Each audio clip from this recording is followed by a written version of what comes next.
Hello everyone. Thank you very much for tuning into my podcast. Today I have conversation with PK, someone that I'm just very shortly launching a new project, what is really exciting, and someone I will work very closely now after 29th of January when we are relocating to Queensland, and it's absolutely amazing opportunity for us to go deeper into what we experience with our clients, what actually we notice in the world. And funny enough, we had this great last 1 or 2 years together, and we notice very similar things. And that's why we decided to do a little bit of more research and tap into the space that is not very common yet in the leadership space, and we are bringing the overview and experiences through four-dimensional leadership, and we will talk about it a little bit more in the next few episodes. But today I would love to welcome PK, and I would love to start our first conversation about this topic. That means, let's go into that, and thank you very much for listening. I thought today will be great if you can start just to give maybe some kind of, maybe not just personal opinion, but a real experience that we have with clients from perspective of what is going on for them, what is going on for these highly successful people. You hit your 40s or maybe 50s sometimes, and you just realize that actually you have great job or you have great position, you're quite successful, you have kind of everything what you want, but still there's something like, oh my God, I'm not where I wanted to be, or I don't feel that way, or I supposed to feel, and there's something missing. Then what do you observe? What do you think is a lot of like a challenges that you hear every day? There's probably a couple of categories. Yeah. One is successful people who get to a place and I have got a great career, don't have any money worries, I'm where I need to be personally, so why is it that I feel so awful, right? So that's the inability to describe an emptiness or an internal experience. Like that, yeah. This is inconsistent with what I thought the vision was. That's one category, definitely, where there's definitely something missing, and it's a level of fulfillment about I've given so much to success, and why do I feel so awful? Yeah, it's almost like the loss of that passion and drive, joy, everything is gone. Yeah. And what used to satisfy doesn't satisfy anymore. That's definitely one group. The other group are maybe those people who are aware of the sacrifice. And some people, for success have sacrificed marriage, family, health, and maybe now there's some deeper prices being acknowledged that I see out there. I think people are starting to realize they've perhaps overdone it. They've paid too much. The very fabric of who they are is in question. Why have I done this? Why did I do that? Why am I so lonely? And that's because you've got to give a lot to be successful at most things, right? And that's fair enough. There's no doubt about that. The other thing I want to say is that I believe you can be successful, and I mean truly successful, and still have a life that represents fulfillment and happiness and Absolutely. I won't say balance, not sure about balance, right? But equilibrium is probably a word I would use, where what I see, and I don't know if you want me to just hit this one at the gate for you, but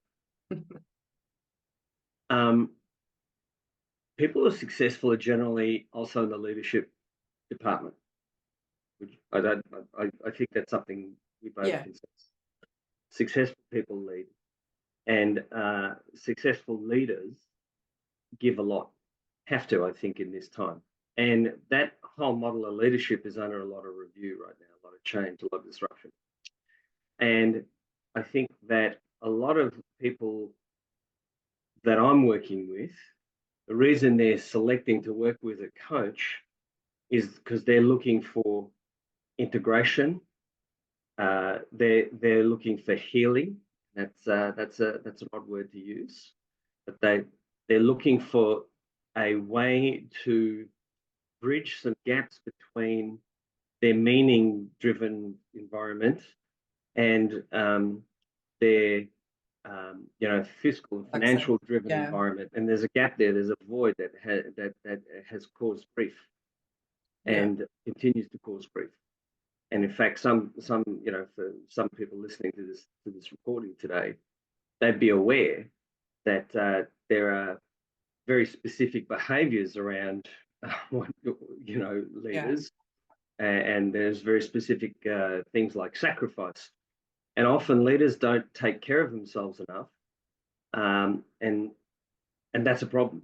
And what I'm seeing now is how much pressure leaders are under, and the inability to, not inability, that would be incorrect, and not attending to their full self.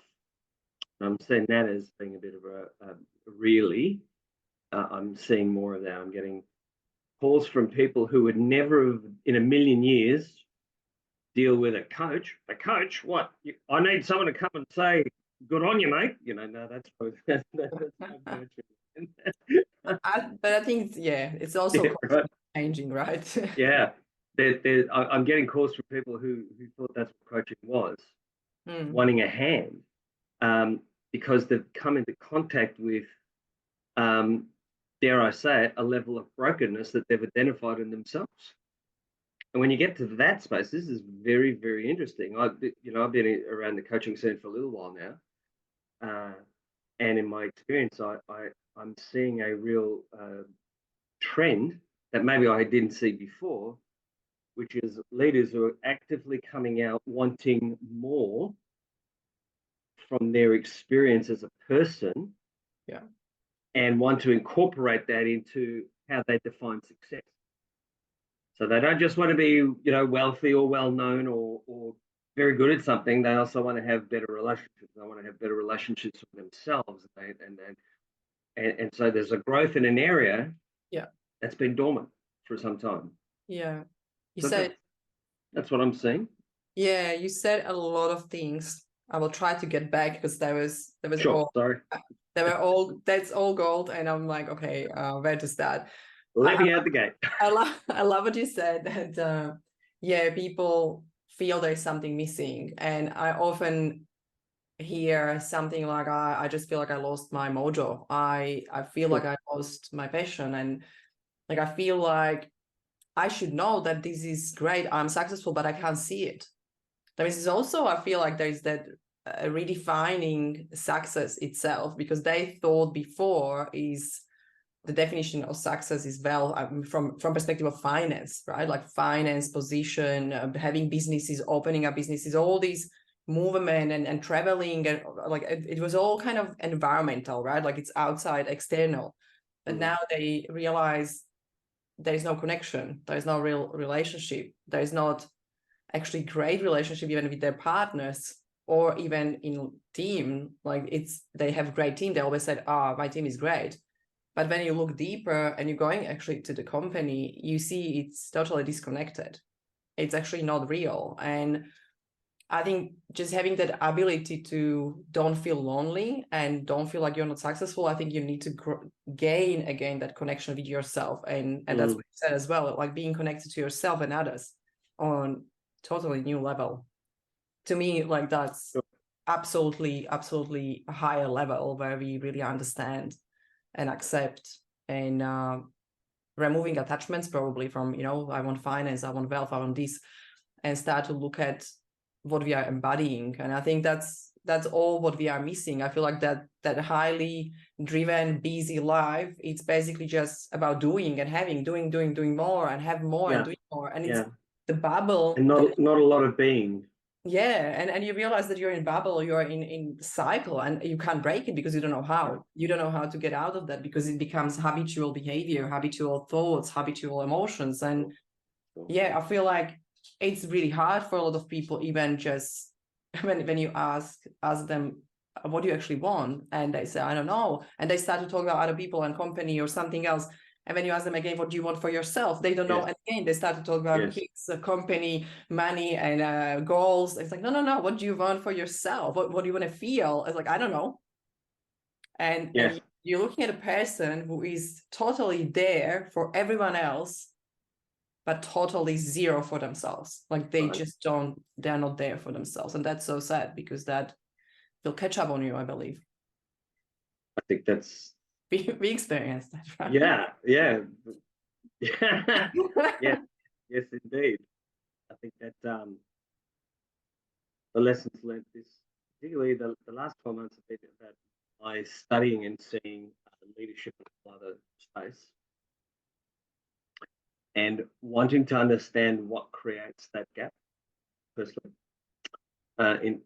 in that I believe that there is a lot of successful people who are carrying a level of emptiness, either acknowledged or unacknowledged, and it makes them very unhappy. Mm-hmm. There's a lot of And burden as well. yeah, Yeah. yeah, and I think there's more to it than that. I don't want to jump too far ahead, but certainly I see it a lot in is this it? Is this all there is? Like how you get to a place where you should be by rights Yeah. delighted, but the external frame of reference only goes so far, right? Because we're also creatures of connection.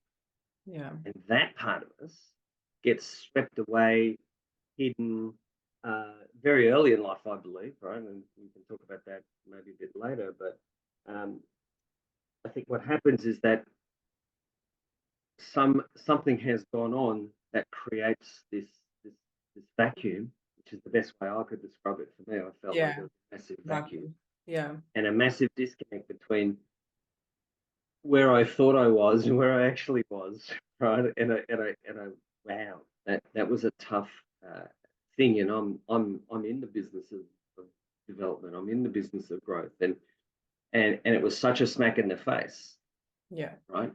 So here's what I think. I think there are a lot of people out there who are successful who either acknowledge or unacknowledged that there's something very much missing, and the I would say unacknowledged or that's not the right word, but the subconscious, I don't really want to recognize what this is because there's a hell of a lot of responsibility Yeah. I would have to commit to to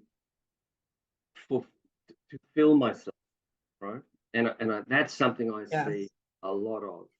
It's easier for me to go out and be successful, buy another company, build another business, run my team. It's easier for me to go and do that than to perhaps accept responsibility that I'm not where I could be, Yeah. and I need help, and I need to grow.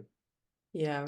And I had a client said, "Mate, I read 50 books a year," and I said, "Okay, what kind of books?" And they were all books about finance, tax, and Yep. strategies for success. And I It's said, "Have you feeding ever your mind. just to how to be happy?" Yeah. And, oh, how to be happy? How ridiculous? As it really? Oh, well, why are you so sad then? Mm. And yeah, so growth becoming a slap in the face. Why are you so sad to a successful client? Can you imagine what his answer could have been? Wow. Right? Yeah. I'm not sad. Of course. You know, Yeah. right? So it's a hard thing to face. So I think that's um, the lay of the land is that there are people walking around. I'm going to say that I language this as sort of holes in their souls a little bit, holes in their completeness, where success is outwardly acknowledged and everyone digs it. Everyone digs it. Yeah. Oh, you're so successful. Must be great to be you. And boy, that's like, you know, broken glass in the Yeah. yeah. You know, that is actually something you touch on that I love when you said that people read the books, you know, and that's all financial and it's all again data and knowledge. And what Yeah. we are living in, to me, it's like almost like an age, not just digital age, but we are in information age. That means we are just gaining information and we are learning from childhood, right? And Right. all we learn from childhood, when I'm not talking about relationship with parents and all emotional stuff, but I'm talking about schools, right? Like it wasn't really practical. It was just books, books, books, and practice your 1+1 is 2, you know, all the time. Yeah. And and again, later on high school, later on university, again, so much knowledge, and we gaining data. Now we are on Google and we Google stuff and we go for courses. We have so many online courses, and I feel like we don't need more knowledge because that's feeding that one side that actually makes us more and more unhappy and disconnected from ourselves. That means what we did, all the mindset stuff and all mind and all mind was just intellect, right? And I know it's important, and I know all highly successful people, they are very smart intellectually, like, yeah, they're on a higher level. That's why they are more disconnected than any other person, because someone who works part-time job is not disconnected because they have time to go smell the nature and they take care of their feminine energy, I would say, if you can go to masculine.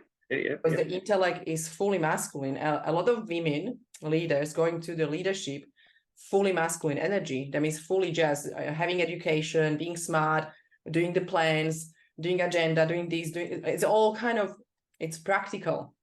It's knowledge, it's data, and it's all data driven and KPI driven. And I understand that's the part of the business, but when the part of the business and leadership missing that feminine energy and that feminine side, what is creation, gut feeling, you know, decision making based on values, who I am, who we are as a team. If that is missing from the business is going to fail or is going to create burnout and exhaustion and busy people and more busy people and more control and more fear, and because it's all numbers, you know, when numbers don't see it, oh, I feel really bad about that. And I look at the bank and it's like, oh my God, I feel bad about that. I need to scream at my team, or I need to talk about that.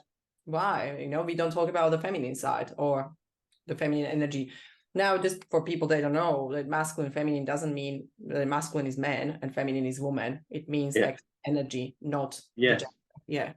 And I was so disconnected. I'm sure you were so disconnected from that feminine, right? Like it was, nothing was about feelings. Everything was about, oh my God, I need to do 20 sales today. I need to do 100 calls. I need to do this. I need to call my team. I need to sit down and we need to figure out the strategy all the time.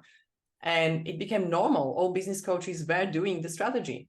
But it's so easy on one side. Like that's the comfort, because we formula. Intellect, that's comfortable. Let's teach someone something, and all coaches became teachers. But we don't need the leaders, highly already successful people. They don't need someone to teach them something. They need to heal. They need to to themselves. They need to integrate all those feminine sides of themselves. And I feel like that's kind of like a big theme of how we actually get here, how we end up like this. Because I know we talk about a lot about the after COVID, you know, what happened now, what is happening in economy, right? Like how we are pushed to be in stress all the time, and that description of how our nervous system really never have a break, or last years never have really break. And I thought that's actually good explanation probably for people that are still on that cognitive intellectual side. Do you have like your explanation of that, like why or what that pressure, how that pressure came up, what is that like cause of that? The cause of the pressure is that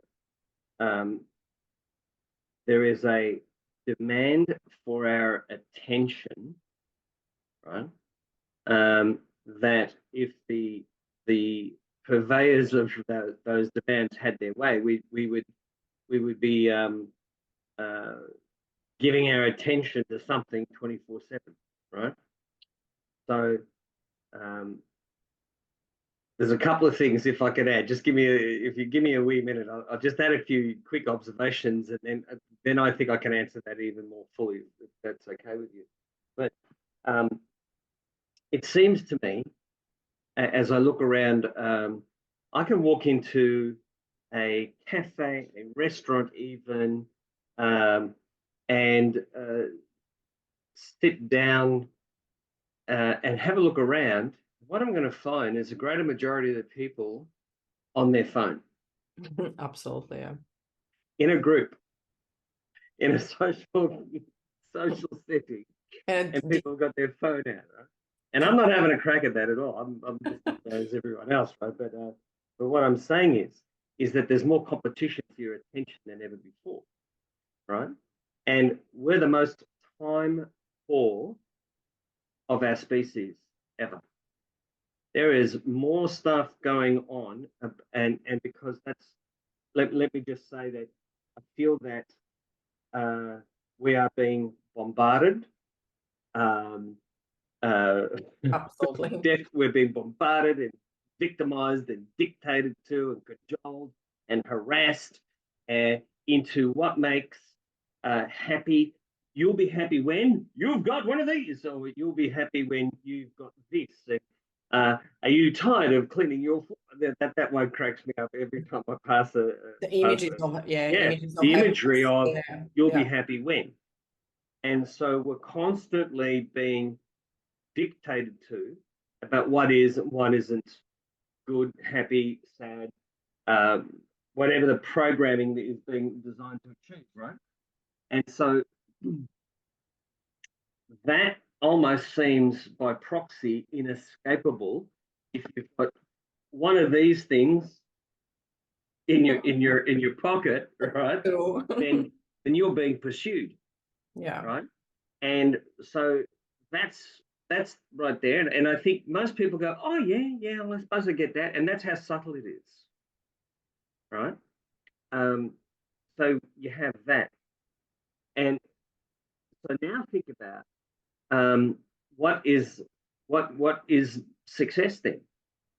So our version of success is being dictated to by popular culture, by an array of things that we read and consume and take on board, right? Constantly, not just the TV, and not because you can, all those things could be filtered out, but everywhere you look, there is a very distinct version of this is what it looks like when you're wearing these clothes, driving this car, living in this suburb, doing this thing, or when you'll be the envy of all your friends when you do this thing, and that. So we are constantly under siege, is the best way I can say it,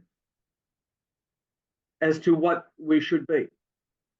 Yeah, and who we should be. And that's the problem. Yeah. And that's the problem. That's the problem. Right? And undoing all of that is the next step, because all of the bombardment is about, and you said it beautifully earlier, it's about the external stuff. And if we are concentrating holus bolus on moving forward, one of my clients said, talk me through your day. And, he was up early, off to gym, doing reading, preparing all his emails. And this was before 7 o'clock in the morning. Wow. Right? So from the time he got out of bed to breakfast time, was completely absorbed in the preparation of success for the day by a pre-organized version of what that looked like. He was going to have this meeting, he was going to do these things. The reason why he was doing that was connected to some goals that, have been in train for 3 months. And so every spare working minute, and I'm not having a go at that. I'm like that myself in some ways, right? But every spare waking moment was about the outcome, about the result, and the goals and the plans. And then I said, okay, great. That sounds like a good day, powerful day. Well done, right? And then what? And then at the end of every day, spends another hour or so reviewing the actions of that day and assessing how he went and doing, a form of after action report. And I thought, oh, okay, well, that's not a bad idea, but it's now 7 o'clock at night.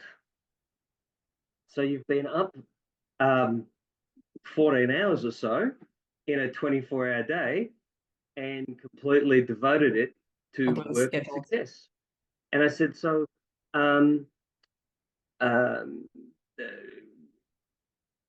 relationships, marriage, what? Oh, no, my current girlfriend understands. And really? Okay. That's great belief. How's that going? How's that going? Oh, well, it's got its challenges, it's got its moments. And the total non-commitment of that explained a few things to me. Because, I think I've been there myself, right? There, where you think everyone understands why you're doing what you're doing, working a 14-hour day. Now, I haven't finished yet because this particular client also then goes and reads, has something to eat and reads, and is then in bed at 8:30. And that is rinse, repeat, rinse, repeat, rinse, repeat, rinse, repeat. Okay. Now, if you were to ask me, tell me about your client and what he's like, I've got to tell you, one of the most successful people you'll ever meet. Delightful person. But if I say to you that we are creatures that are, if I can just get into this bit with you, and I think this kind of answers some of the things that why someone would be listening to this podcast right now. We operate as creatures on, I think, 4 very distinct levels. I think we are definitely creatures of thought. Intellect. Right? Mm-hmm. Absolutely. And can I say, I'll say intelligence is a very, we have an intellectual part of us, and it's not just intellect, but it's also thinking, and it's the ability to reason and read and all of the grey matter stuff. I think that's very much we're part of that. Then I think we're creatures definitely of connection. We're emotional creatures. We make decisions based on emotions. Yeah, absolutely. All the people out there who say, well, no, it's actually, no, sorry, I have to tell you, we're definitely creatures of emotion. And it seems crazy to me that in a dictionary that can tell you about 4,000 or 5,000 different emotions, most of us live through about 4 in our lifetime, maybe 6 if we're, happy, sad, angry, cranky, guilty, sad, just to name a few, right? Which seems sad in a world where there are such great emotions and connections. Let's talk about connections to have. And then we're creatures of the physical realm too. We have physical bodies. We have experiences that we can take on board. We can connect with each other physically. All this kind of stuff. This great mechanical device that we roll around the planet in. And then I think we're also creatures of spirit. I think there's a soulful journey that we all have. How many times have I had to struggle with the idea of soulmate? A what? A soulmate? Soul, right? And I've come to the conclusion that we're definitely creatures of that 4th dimension as well. Here's the thing. If you only spend your time, as my client does, in one of those dimensions, his intellect and the will to win, and I admire it. Don't get me wrong, he's a beautiful guy. I love having him as my client, and we have a great working relationship. But what I see in him is this massive flatness in 3 other realms of his experience as a human being. And it is now that he's becoming aware of it. He's just getting into that age where he's starting to see life differently. He's 38. He's starting to develop differently.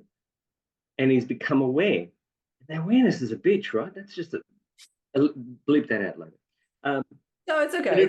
It truly is. It is. It's a bitch. It's a horrible thing, right? Because all of a sudden, can you imagine this poor You see things. You see yourself. It's almost like you're vulnerable, right? Like you are naked. You're staying there in front of you, and you see yourself like, oh, this is me. That was not me. What I thought. I've been thinking I've been this person this entire time, and all of a sudden, oh my God, it's like, and he described it to me this way, and it's kind of an experience I think I could really relate to. He said, it's like realizing that you're walking around your living room naked, Yeah. and then someone turns the light on, and then everybody you know is in the room with you, right? And it's that level of vulnerability, right? And that's what caused him to seek a coach. He got to that space where all of a sudden some lights went on about his life. Yeah. And when we and okay, that sounds hilarious, and I'm sure people see the funny side of that. But when we sit down and we start talking about um, his experience in escape and what this means, the terrifying nature of his loneliness and what this gap possibly means, because people see themselves. You see the world the way you are, not the way it is, right? And so that can have a catastrophic negative effect, meaning that you see who you are and think this is it. There isn't any more. What more can there be, right? And that's dangerous. That's Yeah. when we're starting to get in a really dangerous place. Because you become very inflexible Right, in your core. Yeah. right. So clients like that, I'm seeing more and more of. Mm. Because success, the external journey, the one dimension journey, um, you know, there used to be, the wheel of life is such Yeah. a thing I see all the time. Well, this is very much this. It's where we're doing great in one area of our life, and we've ignored the other parts of our lives as to almost believe they don't exist, and that's the scary bit, right? Or put And them on second place, third place. Yeah. right, well, not even like I got told this by a client the other day. I don't have emotions, Peter. I don't feel them. Wow, really? Yeah. That's so sad. Can you tell me what you're feeling right now? Nothing. Don't know about that.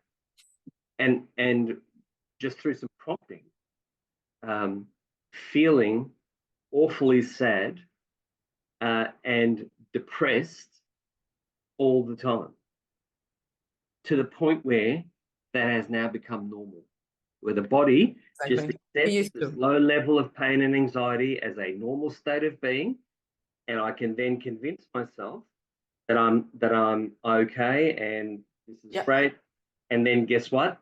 That low level of anxiety and pain gets a little louder and a little louder. And But it that's when becomes, things become desperate, when you have these calamitous moments in your awareness, and all of a sudden it's like, what do I do now?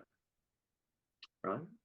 yeah, it's almost sad, like when I'm like hearing, because the state I was in as well, when I was basically just driving with my intellect, and that's what you describe your client, 4:30 a.m. wake up, having 1 hour meditation, walk with dogs, going to gym or doing some exercise, reading the book, everything happened before 7 8, right? And after that you start your day with clients, and it's meeting after meeting or prospecting or doing other stuff, right? But it's non-stop, and it became so normal. And in that state, when I was attacked by other coaches, you need this, you need this, you need better strategies, I was only focusing on intellectual part. That means I was still trying to get someone with better strategy and put more work on me. And I was looking for better routines or rituals. Yeah. And life becomes only about discipline. It's just the one part of that. And it's not even only intellectual. It's almost like we just create new autopilot. That is, we kind of suck in all the stuff from environment, what people told us to do. That means we totally disregard who we are. We think they know better, and we take everything what other people told us that this is good for us, and we do it. And that would sometimes surprise me, how I was blind as well. And I can see it in my clients that they just do things, they wake up in the morning, jump to the cold plunge, doing this. I said, yeah, but the point is that for you? Because someone says that cold plunge works for him, doesn't need to work for you. It can work if it's working and you're getting benefits. Yes, Okay. awesome. I know you and I have had this conversation before, right? And it's probably something I want to articulate with you right now. I think this could be really, really helpful, right? I think that some behaviors, some things that we do in routines. I think routines and rituals have a powerful effect in making you better. Yes, for sure. Yes, we talk about However, this. Yeah, yeah. right. I think they have a powerful effect on you. Absolutely. But how do you do it? Yeah, right. But there's a difference between an intellectual belief about if I do this, it'll be good for me and I'll be successful, as opposed to. So what I mean by, I think we were talking about gratitudes, right? Yeah. And Yeah, that was the one. I got to tell you, the act of being grateful is a superpower. Absolutely. Right. Gratitude is no two ways about no it, right? frustration, nothing. Right. Yeah. Right. But I also am aware that there was a time in my life, and I think in other people's lives as well, early, where gratitudes was just one of those things I needed to check off the list. Oh, yes, I'll just, hang on, look at the time. Where's my gratitude book? I'll just go in. Yeah. Where's gratitude? So I'm grateful. And it was a tick off the list. It was a function. It was one of the many things that and I've got to do squats and bench presses today. Yeah, as it's well. another It was in that kind of, right. It wasn't a belief about task. It was a task. Yeah. Right. It was a task. It wasn't about the energy that I create. Yes, absolutely. In the space that I create in my life for more, when I'm grateful for what I already have, and the ability to embrace that, even the shit stuff, right? Sorry, bleep that out later, right? Embrace the suck, right? And take on board the shitty stuff that happens in life and be grateful for that too. And really go, thank you that happened because here's what it's made me aware of. Yeah. Right. And the life altering transformation that gratitude brings, or it's a chore bordering on an addiction. I got it, because it's mechanical and it needs to be energetical. Right. So it's either it's a to-do list, or it's a deeply profound internal experience. But that's what I see. Therein lies the difference between fulfillment and execution of a plan. Absolutely. Absolutely. And the execution of a plan is the external thing. To be successful, you need to have you need to have your tick the box, tick the box, dopamine high. Yeah. Right. And by the way, sometimes you can't be successful without some of those things on that. Yeah. Right. It's always connected. It's to make that whole. Like, you need to have the intellectual part, but you need to have the other part. Spot on. Wholeness is the key. Right? Wholeness is the key. The 4 levels of our experience of humanity have to be in play, not just one. One will lead you to desperation. Here to tell you, long term exhaustion. Absolutely. Yeah. And I've got I'll say they're acquaintances at this stage, but I have acquaintances of some very powerful, extremely successful people who keep coming back into my orbit, right? And he goes, "How's that coaching thing going?" I said, "Brilliant." Yeah, good. Yep. Goes, and if, he's one of these guys who just added hand, coaching for losers. And he still firmly believes that in order to be successful, you have to suffer. That's really exhaustion. That exhausting and tiredness. Well, that's his body's taken over, but that's not his brain speaking anymore, right? Yeah. He just feels it in his body so utterly. If you read the works of Joe Dispenza, right? His body feels pain to be in business, and it now recognizes that as a normal space. Wow. Right. And yeah, I was talking about ESIP. I was talking about critical alignment and how that works.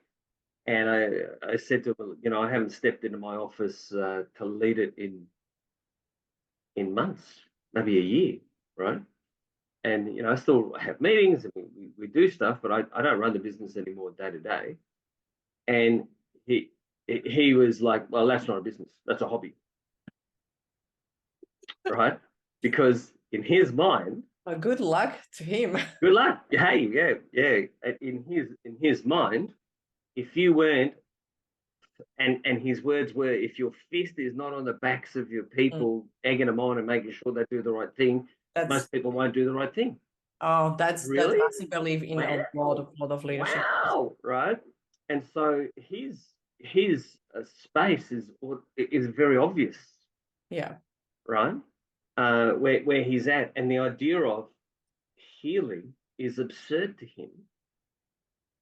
Even though he's the absolute, he'll die of the stress that he carries. Yeah. He goes on holidays, right? I don't know about you. I've just come back from a couple of days retreat up in the Sun Coast, right? And I did need to use the computer and the phone, but I scheduled to do 1 hour of course and 45 minutes of checking the emails across the 3 days. That was it. And I'm happy to tell you, boy, was it great to have that thing turned off. Was it ever, to some people, that very notion of not having the phone switched on 24/7 and the things in the ear ready to go when you're on holiday with your family.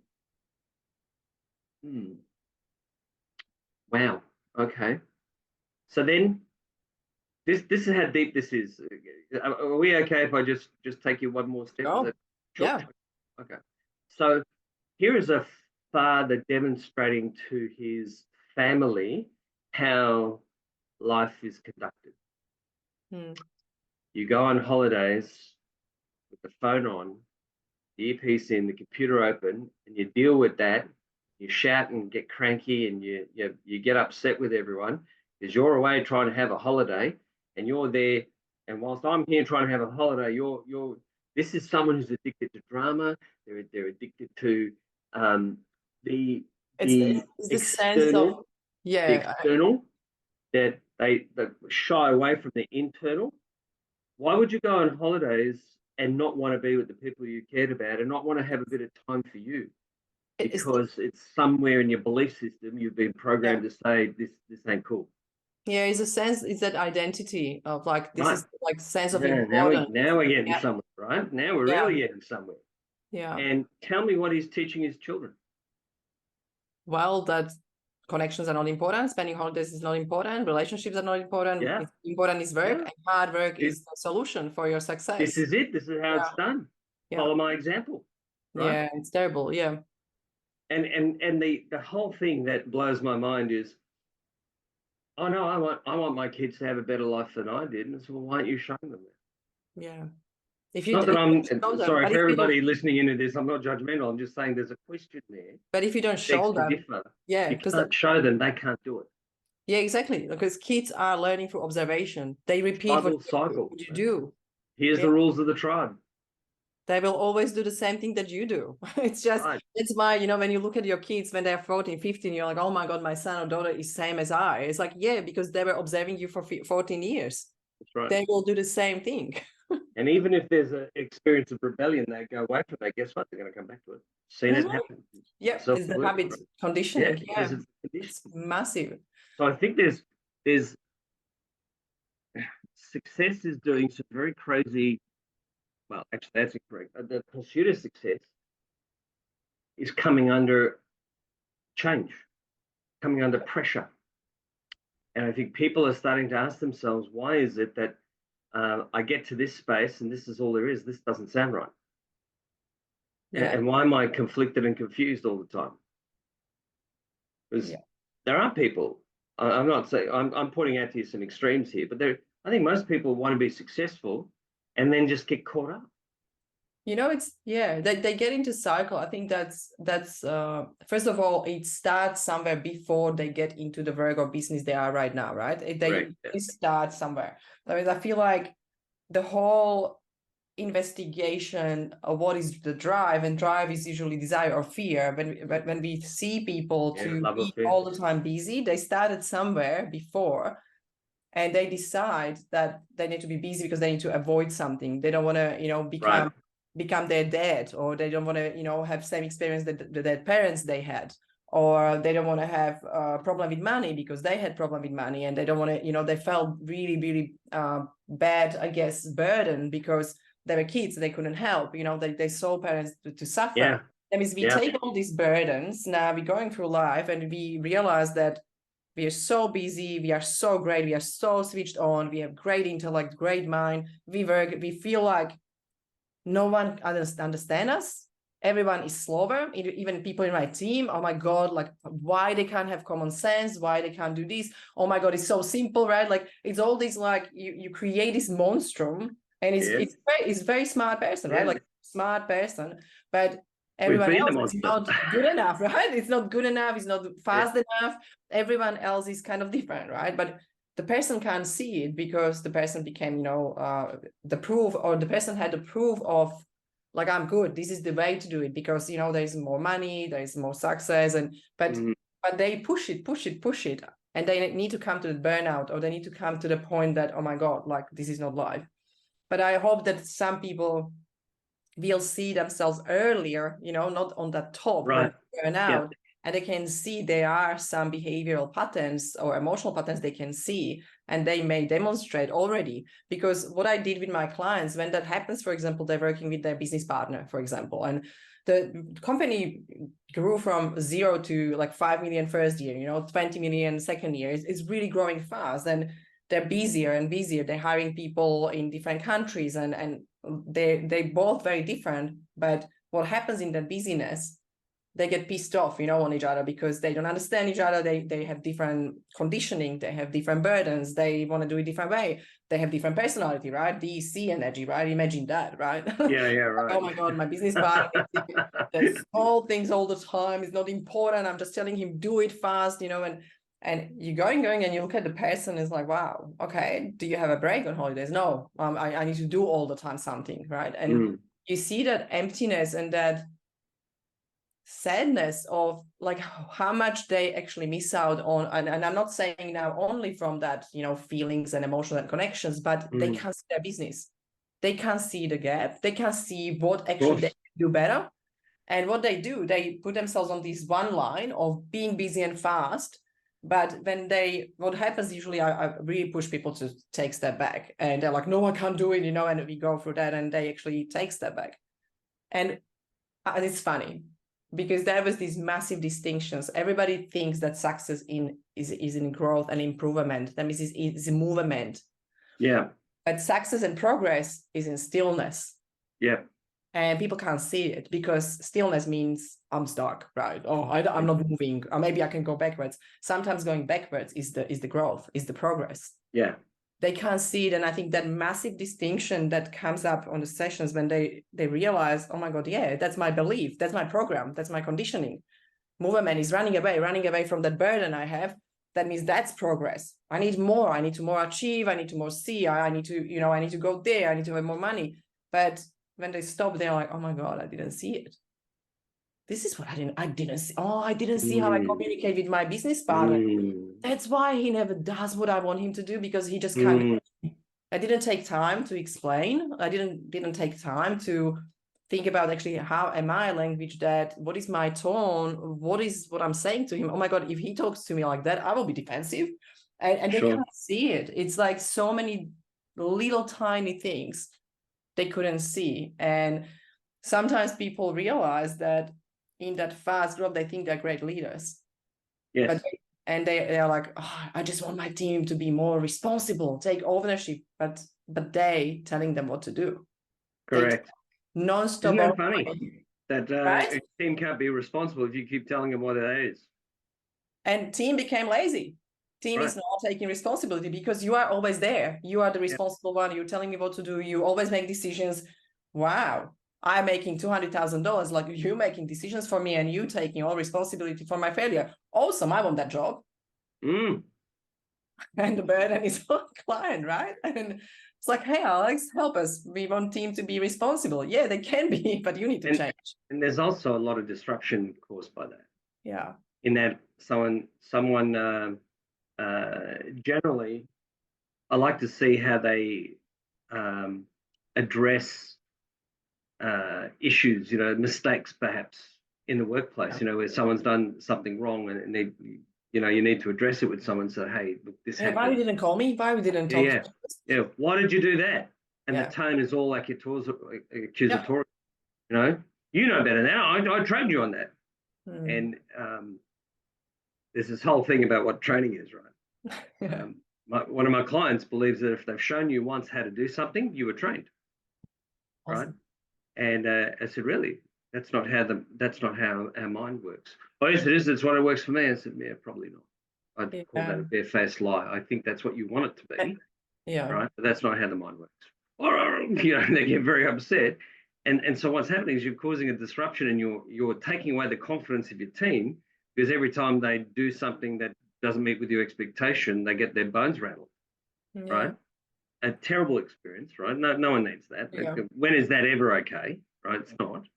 And so in the absence of not knowing any better, what do most of us do? Nothing, right? And so the stress that some leaders give themselves in the inability to let go, completely their own doing, right? You're telling your team on one hand, call me if you don't know how to do something, but if they don't want to call you because they get yelled at and get treated like trash, and no one enjoys that experience. So and that's something there, like when you think about great leaders, like, look, they are absolutely great, and they are super intellectually high, like high IQ, really, really high intelligence, right? Like I can see it, and I absolutely respect that. But there is this don't want to see part. I don't want to see that. I don't want to look at myself. And I think, let's be honest, I didn't want to look at myself as well. I've been there. Like it's nothing that I can say like, oh, it's your fault, you didn't look at yourself. But I was the same. Probably you were the same. Everybody was the same. We look at ourselves last sometimes, even though we know we should look at ourselves, we don't do it deeply. And what happens, I think in general, people are great leaders, and I know they have visions and they're awesome, but I think the magic happens afterwards when you really can lead your team the one way. And I think there's not a lot of people that can do it truly right.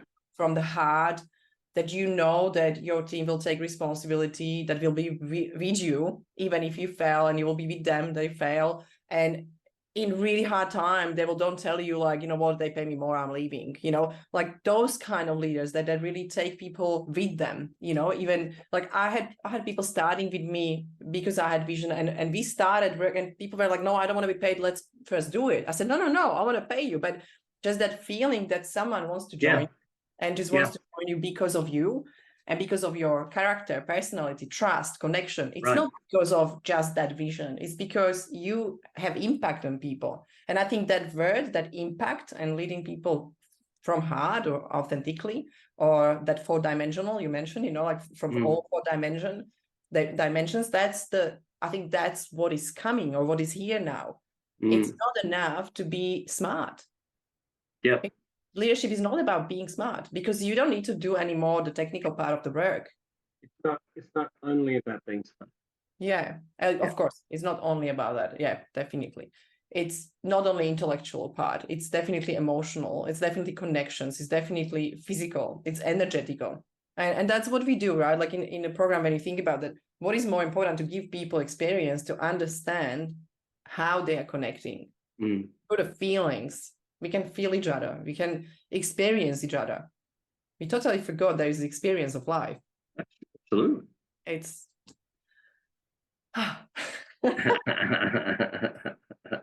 okay. Oh, this was nice. It is good. I'm enjoying this very much so. What's next? What do you think about, like, we now have those leaders and people and business owners and people that are really highly driven, they achieve something, and we are hearing like, I lost my mojo, I don't know what to do next, I'm not fulfilled, I just really want something different, but I don't know how to do it. I know I can live my life different way, but like, what is first step? What is the thing that I need to do? Like, what do you think, like, when you have those people? Of course, our clients on the sessions is different because they already get the whole, I guess, process to integrate the change and having experience. But what you will suggest for people like that? Just kind of look at yourself, or go and take a mirror. Look, to trigger change, the coaching elements is say the three things required to trigger transformation. One is awareness, right?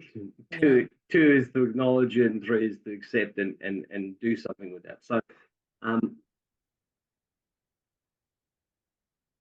in coaching, I get how you and I and coaches have got, this, tens of thousands of hours experience dealing with people collectively.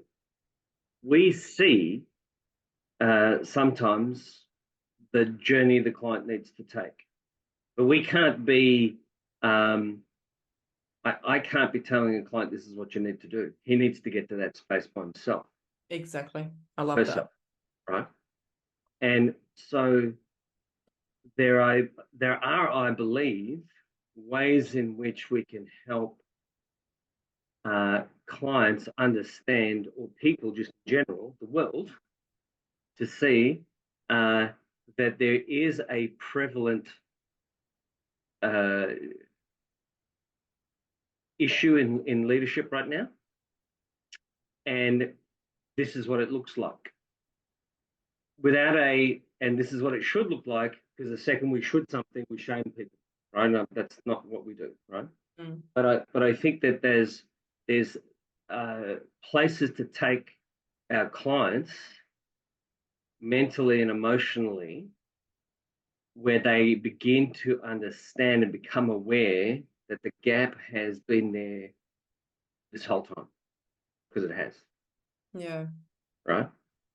Because you run away from something, it's been there a while. Yeah, right? Absolutely. Yeah. Right. So I think that's the first thing, and that's what programs and courses and that's why experiences are developed to make this. I don't want to give away too much right now. Am I giving away too much right now? Yeah, right? You're good. It's not too much, but yes, it's experience. Right. Absolutely. Yeah. So first things first.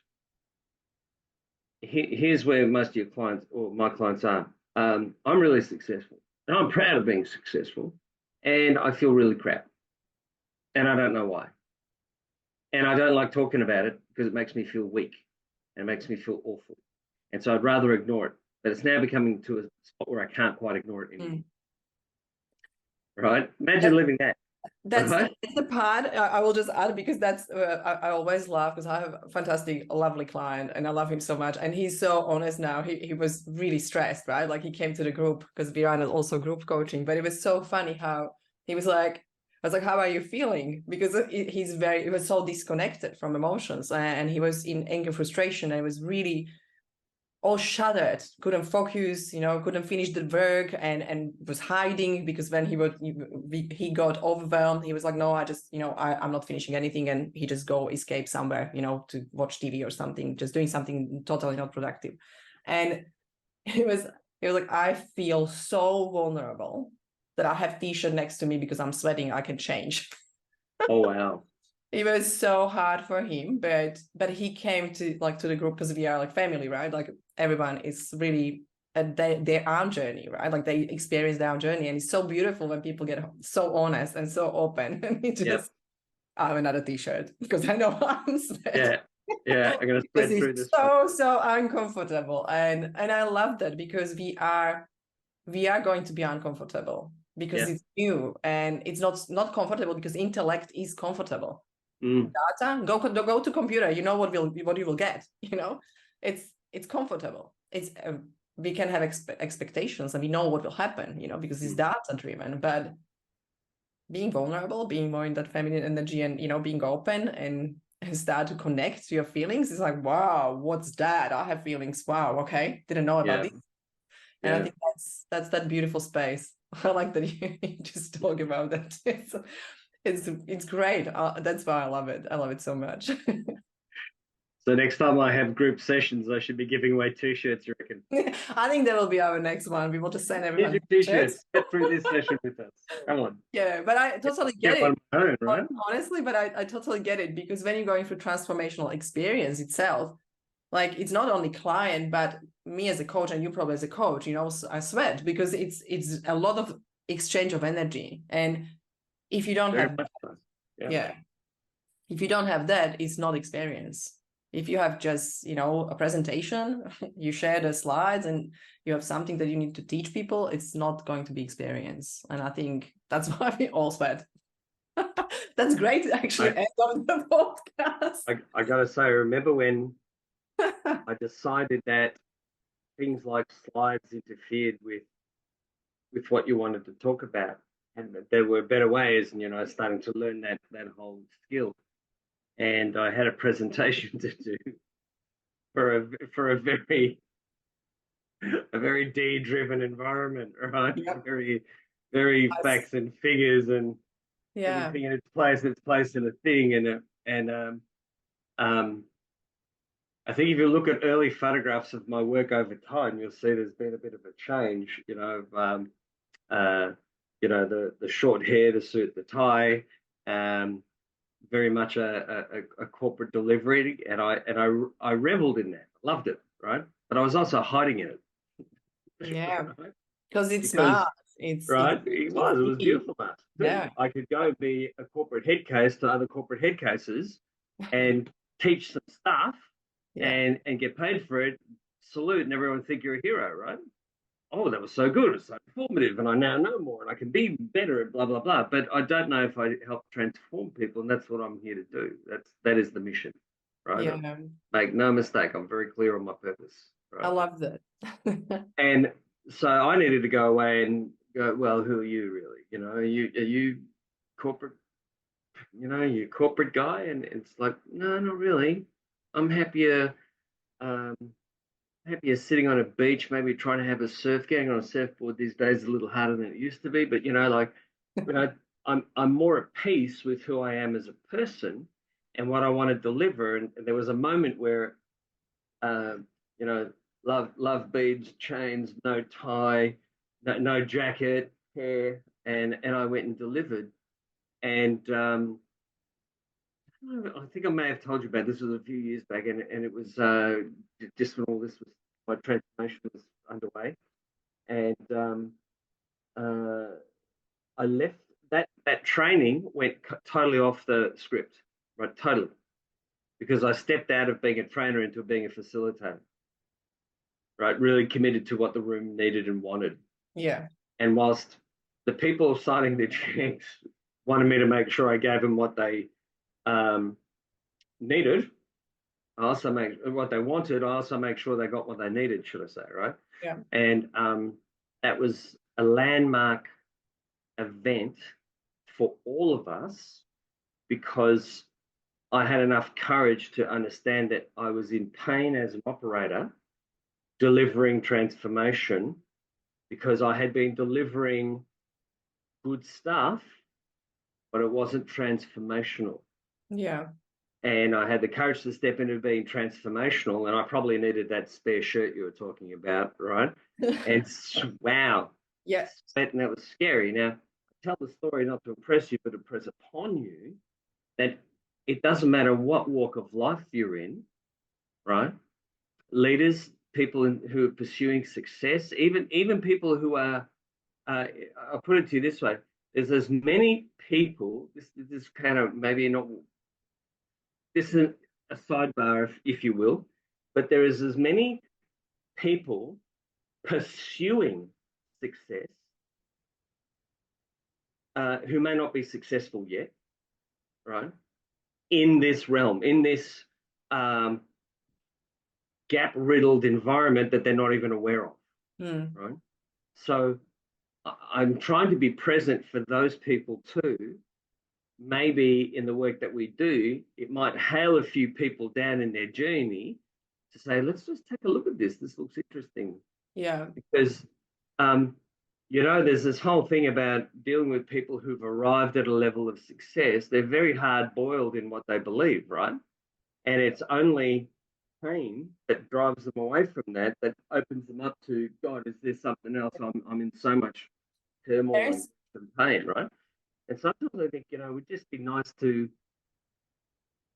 be available for people on the road to that place before they get there. Yeah. But you know what we're like as humans. It's not until something goes like that. It's the jump. Yeah. It's but I think there's a way to live this awareness Yeah. for sure.